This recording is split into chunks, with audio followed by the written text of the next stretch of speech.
할렐루야. 오늘 저희들 민수기 22장 1절에서 20절 말씀으로 민수기 강의 22번째 시간 말씀을 우리 잠시도록 나누도록 하겠습니다. 이 민수기에서 아주 인상적인 이야기, 우리가 발람의 이야기라고 하는 이야기, 이제 큰 덩어리 하나가 시작되는 단락입니다. 실은 이야기는 몇 번에 걸쳐서 반복되어지는 부분들이 있어서 우리가 아마 익숙하게 알고 있는 성경의 스타일로 본다면 몇 구절이면 끝날 이야기예요, 실은요.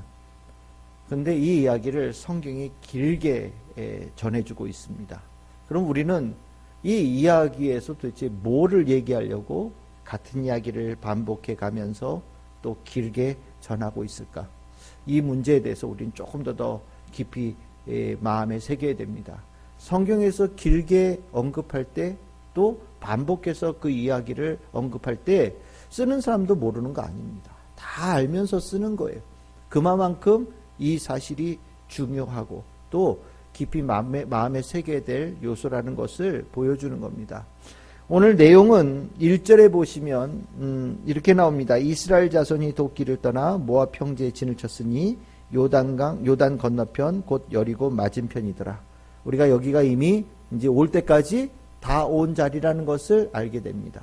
이제 눈앞에 그 요단강이라고 하는 거의 아주 작은 천 하나를 건너면 가나안 땅에 보이는 여리고성이 보이는 땅까지 다 도착했고, 이제 가나안 땅에 들어가는 거는 이제 거의 기정사실화되어 있고, 오늘이라도 건너가라면 건너갈 수 있는 상황까지 온 거예요.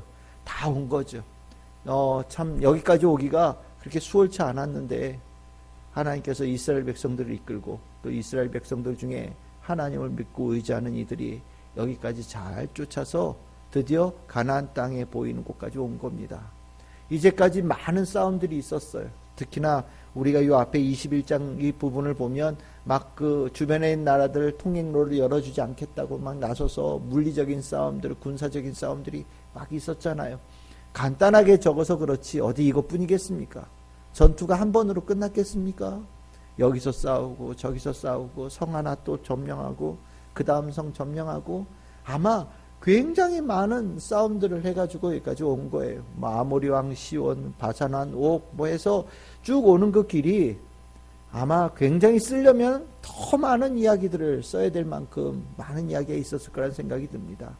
물리적인 싸움들을 싸워서 온 거예요. 그리고 드디어 와야 될 때까지 온 겁니다.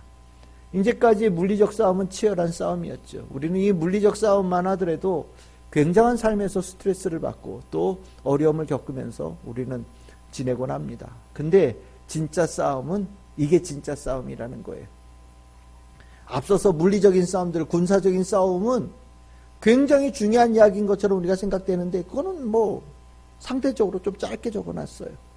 우리가 볼 때 그 싸움이 굉장히 큰 싸움처럼 생각될 것 같은데 성경에서는 그 싸움에 집중하지 말라는 거예요. 그럼 뭐에 집중해야 되느냐? 오늘 읽을 이제 이 발람의 이야기. 모압 왕 발락이라고 하는 자가 이걸 어떻게 표현하면 좋을까요? 술사라고 표현하면 될 것 같아요. 그러니까 예언자라고도 보통 표현하기도 하고 또 어떤 경우는 이렇게 표현하는데 맞는 것 같아요. 저주 전문가. 저주하는 전문가. 예, 신의 그 능력을 입어서 그의 말을 통하여서 뭔가 이 세상에 영향력을 끼치는 뛰어난 영매자, 영적 지도자, 영적인 일을 하는 사람이라고 보시면 될 것 같아요. 발람이라고 하는 사람이 등장을 합니다. 그리고 이제까지의 싸움과 완전히 다른 싸움에 들어가요. 그게 뭘까요? 이제 우리가 보통 얘기하는 영적 싸움이라는 겁니다. 우리가 물리적 싸움은 굉장히 크게 보는데 실은 하나님의 눈에 볼 때 물리적인 싸움은 아무것도 아닌 거예요. 하나님의 능력과 하나님의 은총으로 얼마든지 이겨낼 수 있는 싸움이 되는 겁니다. 하지만 실질적으로 우리가 싸워야 될 것은 육의 싸움이 아니라 영의 싸움이죠. 이 영의 싸움은 보이지 않는 영역에서 일어나는 싸움이지만 굉장히 심중하고 또 심각하고 아주 치명적인 위험을 줄 수 있는 싸움이라는 것을 성경에서 전해주고 있는 거예요. 우리가 하나님의 말씀을 듣고 또 하나님의 공동체 안에서 신앙생활을 같이 하고 예배를 드리고 우리가 평상시에 신앙생활을 꾸준하게 해가는 이 모든 것들이 실은 우리가 영의 유익이라고 얘기를 하지만 이거를 조금 더 심각하게 표현하면 영적 싸움에서 이기는 성도가 되어지기 위해서 필수적인 요소이기 때문입니다. 그것 없이 영적 싸움에서 이길 수 있느냐? 글쎄요. 제가 알고 있기로는 싸워서 이겨내는 분들을 거의 본 적이 없어요. 심지어는 이거는 목회자들도 똑같습니다. 목사 전도사들도 사역금 마치고 나서 혼자 남을 때가 허다하거든요.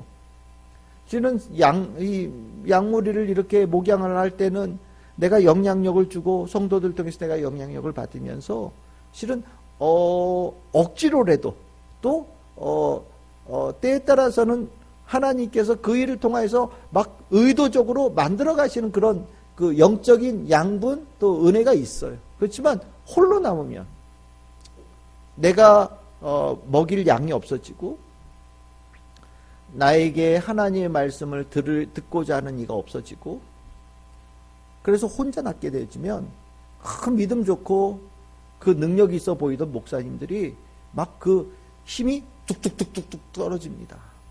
그러면서 정말 어쩔 줄 모를 정도로 막 추락하는 경우들을 허다하게 봐요.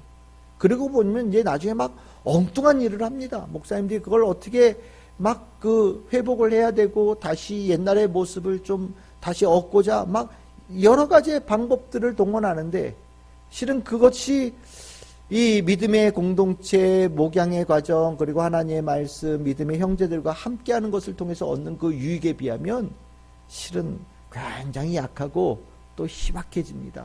어렵죠. 실은 우리는 죽을 때까지 영적 싸움에 져서는 안 되는 사람들이거든요. 다른 말로 표현하면 우린 죽을 때까지 믿음의 형제들 안에 있어야 돼요. 아니 더 엄밀하게 얘기하자면 하나님께서 이 땅에 살아가는 날들을 더해가면 더해갈수록 믿음의 형제들이 더 중요한 거예요. 교회가 더 중요한 거예요. 굉장히 중요한 겁니다. 제가 인터넷을 이렇게 보다 보니까 유튜브에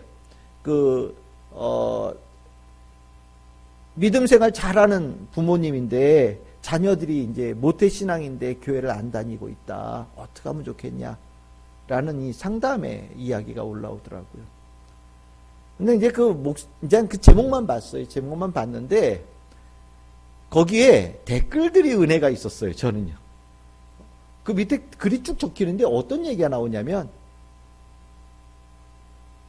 젊을 때는 교회를 안 다녔는데 그 자녀들이 40대 되니까 교회를 다닌대요. 20대 때 10대는 그렇게 엄마 말 아버지 말 안 듣고 교회 안 다니고 그렇게 속삭이던 사람들이 한 나이 40쯤 되니까 그 어머니의 모습, 아버지의 모습 꼭 닮은 모습으로 예배드리고 가서 기도하고 교회에 헌신하고 봉사하고 그렇게 교회 하나님을 위해서 신앙생활하는 모습들이 회복되어지는 모습들이 막 나오더라. 부모님들은 그렇죠. 한시라도 좀 빨리, 하루라도 빨리, 1년이라도 좀 빨리 하나님 안에서 잘 자라 살면 좋겠다라는 마음 가지고 있어요. 저도 그래요. 우리 아이들 늘 얘기하잖아요. 얘들아 고생해서 배우지 말고 먼저 경험한 사람들의 은혜를 너희들이 좀 깨달아서 하나님 떠나지 말고 주님 안에서 늘 살거라. 늘 얘기하잖아요. 저도 뭐 긴 삶을 산 건 아니지만 저도 이제까지 살면서 우리 공부했던 동료들 이런 여러 정말 학식도 뛰어나고 뛰어난 재능 많았던 분들 지금 이렇게 보면 막 날고 정말 날았던 막 정말 이름 한 자 딱 되면 너무너무 유명하고 막 똑똑하다고 막 칭송받던 사람들 막 추락해가지고 지금 어디 가서 있는지도 모르는 분들이 꽤 많아요. 반면에 우리 20살 때 30살 때는 학교에서 참 미련해 보이고 야 저래가지고 졸업은 하겠나? 저래가지고 애들은 가르치겠나? 저래가지고 어디에 학자로서 쓰겠나? 싶을 정도의 사람들이 있었거든요. 그런데 참 그 주님 안에서 믿음 생활 신실하게 하고 정말 그 미련해 보일 정도로 하나님 앞에 신실하게 세워지는 모습들이 누적되니까 지금은요 다들 하나님께서 그분들을 잘 사용하셔서 멋지게 사역하고 또 학자로서 교수로서 잘 활동하는 모습들을 봅니다. 저는 뭐 길게 살진 않았지만 그 부분을 봐요. 이게 영적 싸움의 그 일들을 잘 해가는 가운데 성도들이잖아요.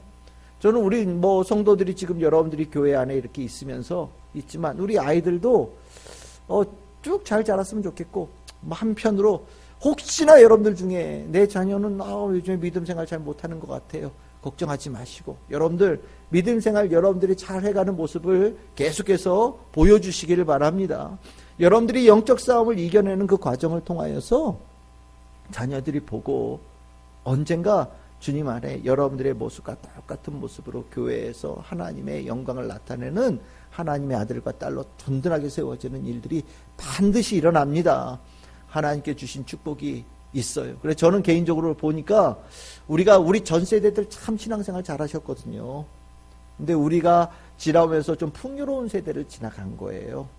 그러면서 우리의 아이들, 한 10년 뒤쯤에, 20년 뒤쯤에 요 세대가 너무 풍요로워서 실은 그 은혜를 좀 많이 잊어버린 세대를 가져가고 있어요. 근데 이제 좀 있으면 한 10년쯤 지나면 다 교회로 돌아올 거라고 저 생각합니다. 그리고 나면 교회 안에 다시 믿음들이 세워지고 하나님 없이 살 수 없다라는 것을 깨닫게 되어지면서 서겠지요. 다시 돌아가서 오늘 여기에 이제 영적 싸움이 시작되는 거예요. 모압 왕 발락, 이 사람 똑똑한 사람입니다. 왜냐하면 우리 앞에 아모리 왕 시온이 있었잖아요. 아모리 왕 시온이 어디서 뜻하는 사람인지는 모르겠는데 모압 땅 상당 부분을 무찔러서 점령한 왕이었어요. 그러니까 모압 왕 발락의 입장에서 봤을 때는 아버지 때의 이 시온 왕한테 굉장히 많은 영토를 빼앗겨서 한쪽에 찌그러져 있는 왕이거든요. 그런데 그 시온이 이스라엘 백성들에게 완전히 무너졌다는 얘기를 들었으니 얼마나 무섭겠어요. 발락이라는 이름 자체가 어떤 뜻이냐면 파괴자라는 뜻을 가지고 있어요. 무서운 의미죠. 네, 정복자, 파괴자 뭐 이런 의미거든요. 근데 떨고 있어요. 자기가 파괴를 당할까봐. 그만큼 이스라엘의 기세가 이 가나안 땅 전체 주변 땅을 완전히 덮었다라는 거예요. 이 흐름이 앞으로 계속 이어집니다. 여호수아서도 보면 이스라엘 백성들이 가나안 땅에 이미 들어가기도 전에 그들의 마음이 녹아내리고, 그치요? 두려워하고 하는 일들이 쫙 일어나잖아요. 그러니까 이게 시작이에요. 이스라엘 백성들이 이미 하나님의 능력으로 이 땅을 정복해 나아가고 있는 거예요. 모압 왕 발락은 힘으로는 이길 수 없다는 걸 깨달았어요. 그리고 그러니까 뭘 하냐? 영적인 싸움을 들어간 거예요. 그 영적인 싸움의 포인트가 뭐냐? 여러분들 영적 싸움의 포인트가 뭐라고 생각하십니까? 우리가 영적 전쟁, 영적 싸움 뭐 이런 얘기들 많이 하는데 그 포인트를 알아야 돼요. 포인트가 뭐냐면 우리의 정체성을 잃어버리게 하는 겁니다. 우리의 정체성을. 여러분들의 정체성이 뭐예요? 하나님의 자녀잖아요. 그치요? 하나님의 아들, 하나님의 딸, 하나님의 축복받는 사람들, 하나님의 보함을 받는 사람들, 하나님께서 인도하시는 사람들, 이 정체성을 우리가 가지고 있단 말이에요. 이 정체성을 가지고 살아가면 하나님께서 그를 통해서 마음껏 일하셔요. 그런데 사단은 그것을 무너뜨리면 모든 것이 무너진다는 걸 알고 있어요. 그래서 하나님의 사람들의 정체성을 무너뜨리는데 공격을 가하기 시작합니다. 그것이 때로는 뭐 육신의 아픔도 있고 환경의 어려움도 있고 경제적인 어려움도 있고 뭐 사람과의 관계성도 있고 뭐 다 좋은데 왜 그것이 하나님의 자녀로서의 정체성을 흔드는지에 대해서는 제가 늘 얘기하듯이 심각하게 고민해 봐야 돼요. 왜 직장에 문제가 있는데 교회를 안 나옵니까? 왜 부부가 관계가 안 좋은데 왜 교회를 안 나옵니까? 내가 왜 경제적으로 어려움이 있는데 왜 교회를 안 나옵니까? 이상하지 않습니까? 제가 늘 목회하면서 말씀드렸지만 이거는 확실한 거예요. 이거는 완전한 영적 싸움이에요. 그것을 걸려들면 안 되는 거예요. 근데 많은 성도들이 삶에 뭔가 조금씩 어려움들이 있고 힘든 일이 있을 때 제일 먼저 상처를 주는 데가 어디냐면 하나님과의 관계예요. 세상에서 제일 미련한 선택입니다. 제가 다시 한번 부탁드리는데 저는 여러분들이 돈이 있느냐 없느냐 별로 중요하지 않아요. 여러분들 돈 있다고 뭐 높게 평가해드리고 돈 없다고 무시하고 그러지 않아요. 여러분들 잘생겼다고 여러분들 높게 평가하고 사람들보다 좀 덜 생겼다고 여러분들 무시하고 그러지 않아요. 여러분들 뭐 부부간의 관계가 좋으면 여러분들 대단히 높여드리고 부부간의 관계가 뭐 좀 안 좋으면 여러분들 낮게 평가하고 그렇지 않아요.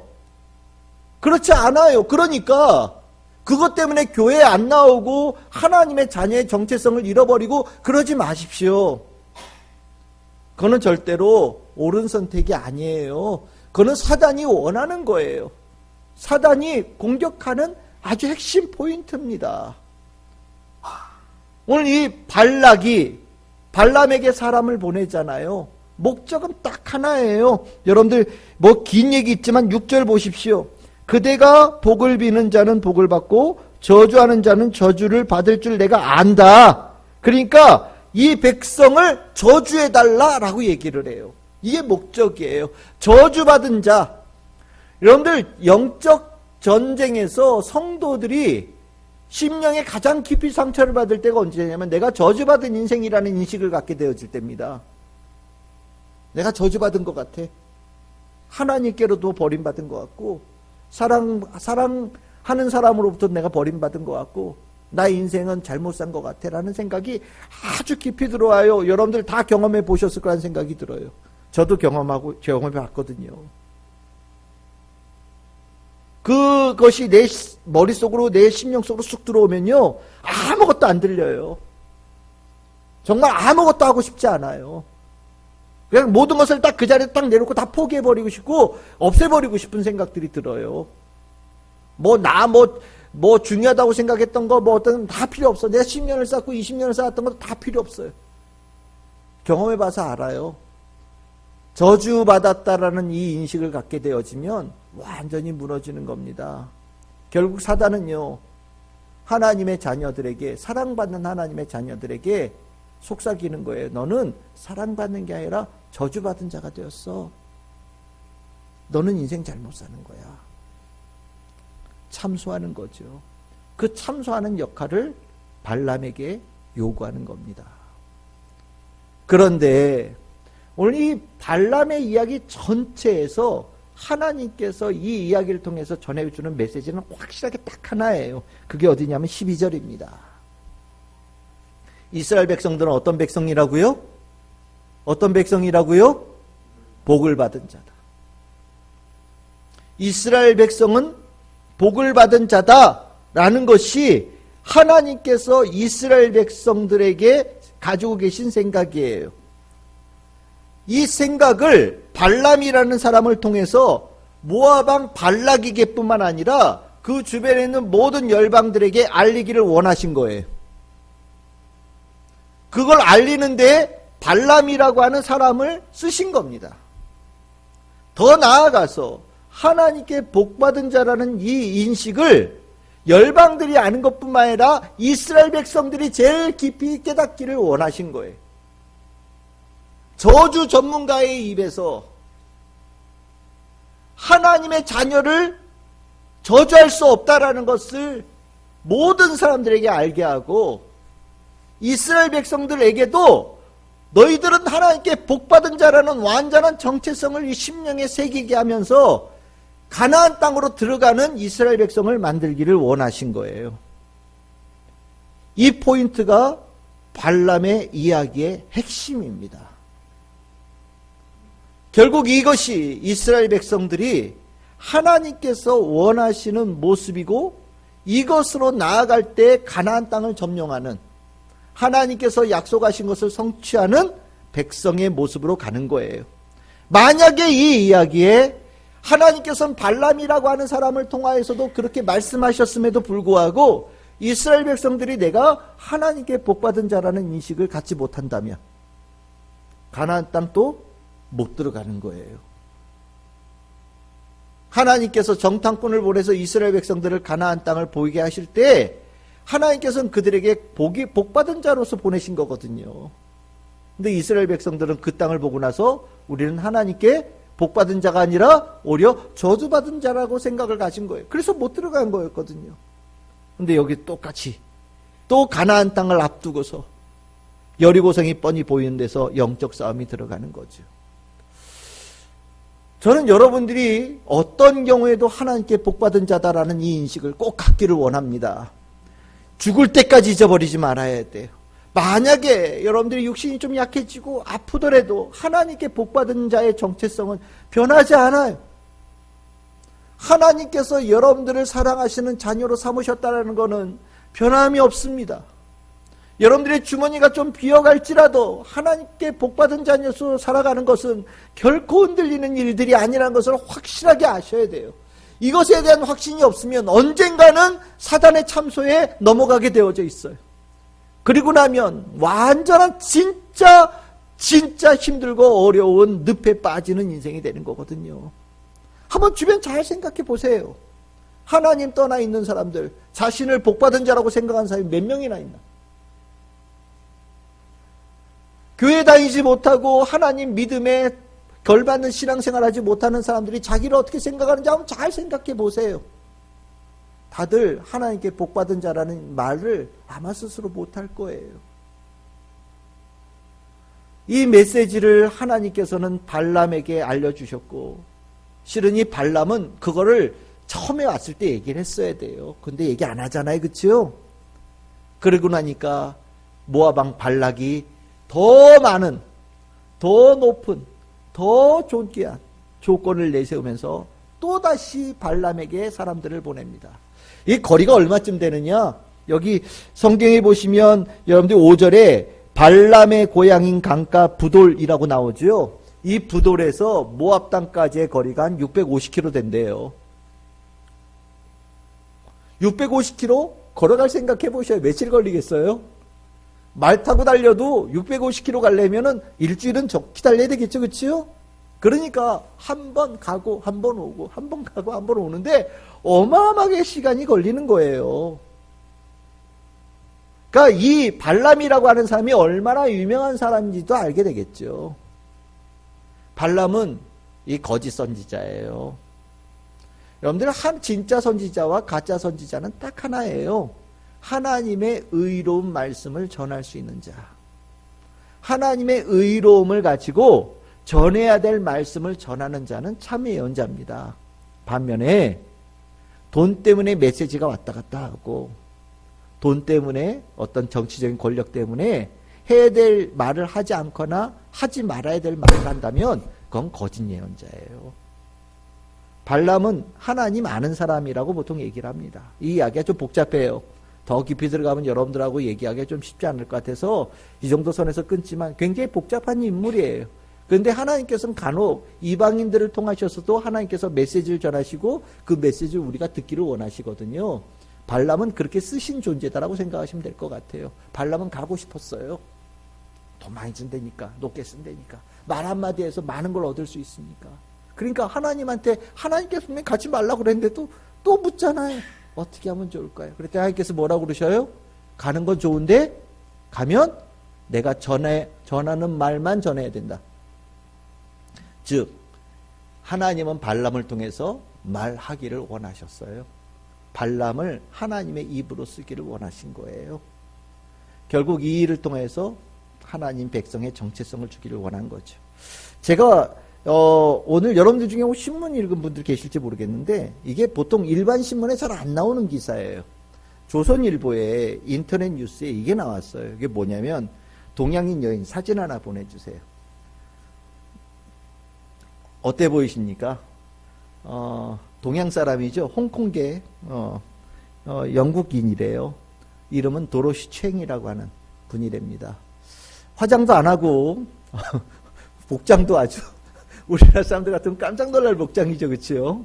근데 걷는 자세가 너무 이렇게 걷듯이 이렇게 당당하게 걸어서 물었대는 거예요. 이게 이제 인스타그램에 올라온 영상이래요. 모델이랍니다. 유명한 모델이래요.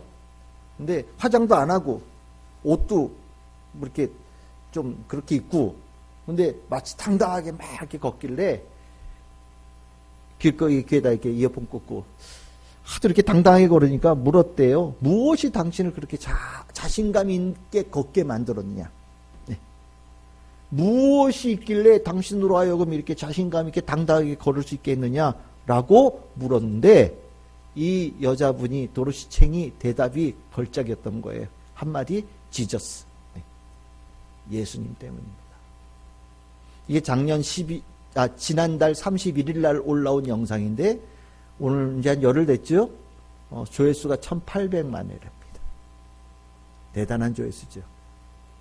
예수님 때문에 내가 이렇게 당당하게 걸을 수 있습니다. 나는 기독교인이고 나에게 믿음이 있고 그 믿음이 내 인생과 경력과 성격에 어마어마한 도움이 되었고 나는 예수님의 가르침을 듣고 예수님의 가르침에 순종하는 삶을 지금 배우고 있다라고 얘기를 합니다. 그리고 그 질문한 사람이 어떻게 하면 자신감을 높이는 삶을, 당신처럼 자신감이 높이는 삶을 살 수 있겠냐라고 조언해드렸더니 이 사람이 딱 한마디로 믿음 하나면 된다 라고 얘기를 했고, 믿음을 가지려면 어떻게 되느냐? 가까운 교회에 꼭 가라, 가서 성경 읽어라, 그리고 신앙생활해라. 그렇게 인터뷰를 했다라는 거예요. 일반 신문에서는 이런 얘기 거의 안 나옵니다. 근데 이런 인터뷰 기사가 일반 신문에서 나온다는 것은 굉장히 독특한 기사라고 저는 생각을 하거든요. 뭡니까? 정체성이죠. 하나님의 자녀의 정체성을 가지고 있는 거예요. 자신감이 있는 거죠. 살면서 우리 스트레스 많이 받잖아요. 스트레스 받으면서 무너질 때 정체성을 잊어버려서요. 내가 누구인지 잊어버리고 내가 누구에게 속한 자인지 잊어버리고 내가 누구의 것인지 잊어버리면 삶이 완전히 무너집니다. 대신 내가 누구인지를 알고 내가 누구에 속한 자인지를 알고 내가 누구의 것인지를 알면 내가 자신감을 갖는 인생이 되어져요. 그것은 바로 하나님의 자녀, 하나님의 아들, 하나님의 딸, 하나님의 백성, 이 정체성이 삶을 완전히 다르게 만들어주는 거거든요. 영적 싸움에 하나님께서는 이스라엘 백성들에게 힘을 주기를 원하셔요. 우리에게 주시는 말씀이에요. 여러분들에게 말씀하셔요. 너는 내 아들이다. 너는 내 딸이다. 세상이 두 쪽 나도 너는 내 아들이고 너는 내 딸이다. 너도 그렇게 믿고 있느냐? 라고 물어보시는 거예요. 이걸 온 열방에 하나님께서 알리기를 원하셔요. 내가 하나님의 아들이라는 것, 내가 하나님의 딸이라는 것, 하나님께서는 온 세상이 다 알게끔 하나님께서 말씀하십니다. 여러분들은 그 힘을 가지고 사는 거예요. 우리가 살면서 남들보다 결코 삶의 무게가 적다고 얘기할 수 없습니다. 우리도 똑같이 아플 때 아프고 힘들 때 힘들고 어려울 때 어렵고 고통당할 때 고통당해요. 하지만 우리에게 다른 것이 있는데 그것이 무엇이냐? 내가 하나님의 자녀라는 정체성이죠. 이거 하나는 우리가 완전한 승리자로 이끌 유일한 답입니다. 오늘 우리는 복 있는 자로서 하나님께서 말씀하고자 하시는 이 뜻을 말씀을 통해서 여러분들이 듣기를 원합니다. 오늘 기도하시면서 하나님 저를 복 받은 자로 말씀하여 주시니 감사합니다. 내가 이 힘을 가지고 오늘도 살고 또 내일도 살고 주님께서 나를 부르시는 그날까지 살겠습니다. 주여 나를 통하여서 하나님의 영광이 아름답게 드러나는 삶이 되게 하여 주시옵소서라고 기도해 주시기를 바라고, 영적 싸움에서 100번 싸워 100번 이기는 완전한 승리자 우리 모든 성도들이 다 되시기를 주님의 이름으로 축복합니다.